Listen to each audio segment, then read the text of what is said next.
Hey guys, what's up? It's the Snake Dude 1814 here, and in today's video I'm going to be discussing UVB lighting and why it's important for your reptiles. Now, I know obviously it's common sense if you own something like a bearded dragon, or in my case my water dragon, or any other diurnal basking lizard species, including some species of snakes, you will know they need UVB lighting. However, although you know they need it, why do they need it? And that's why I'm going to explain it to you in this video. So here's a quick image I found on reptilesmagazine.com, and as you guys can see, it shows UVA and UVB lighting. Now, UVA lighting is pretty much standard vision. It is what allows us to see colors. Simply, that's how it works. But the UVB lighting can only be sensed by reptiles, and when it makes contact with reptiles' skin, which in this image the reptile's skin is the gray dots along the bottom and up the photo, it pretty much allows them to make vitamin D3, and it allows them to control how much vitamin D3 they need.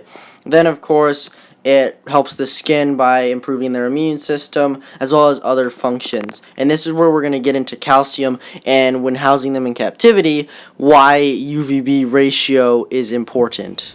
So when it comes to having UVB lighting with reptiles, I definitely feel one of the best examples would be a bearded dragon, because out of all the reptiles kept, this is definitely probably the most common one which people are going to need UVB.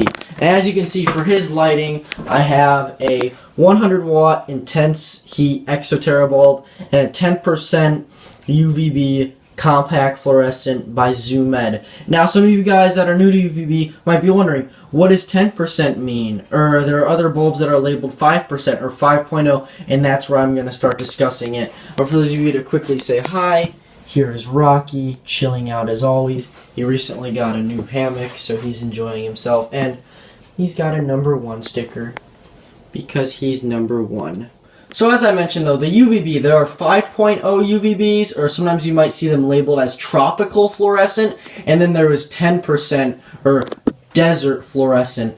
Now, obviously, it doesn't matter which one you use for your animal. Pretty much what it means is that is the amount of UVB radiation it is giving off, and usually the taller your tank is, the more UVB you are going to need, which is why he is in a 40-gallon breeder, so it is 3 feet long, 18 inches deep, and 18 inches high. We are using a 10% UVB because that allows enough usable UVB to go down to where he can have his skin get in contact with the UVB radiation and produce vitamin D3.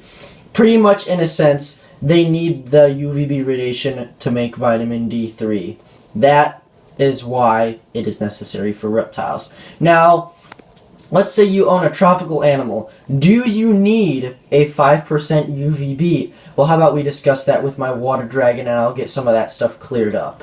So as many of you guys know, this is Harriet, my female Chinese water dragon's habitat.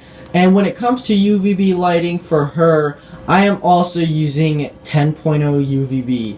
Now, some people will probably kill me in the comments about this, asking, why are you using a desert UVB lamp for a tropical species? Guys, I have said this before.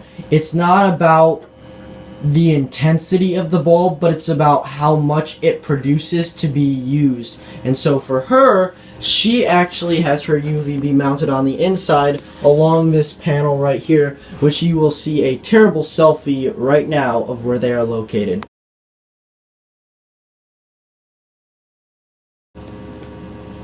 I swear, I regret my facial expression in that photo very much, but I had to take a quick photo for you guys to see. But to give you guys an idea, 10% UVB lighting provides UVB down to about 18 inches, which if the bulbs are right up here, that means they go down to about here.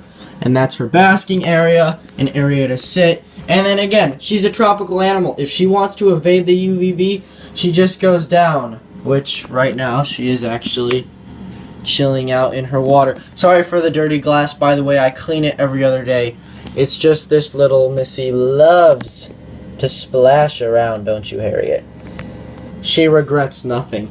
But that is why I use a 10% UVB on my reptile. And again, she's able to get enough vitamin D3. Here she can choose how much vitamin D3 she wants to get exposed to, as well as the UVB light. And overall, it just gives her options. Definitely when keeping animals with UVB, guys, I want to say give them options, because the more options you give them, the better they are going to be.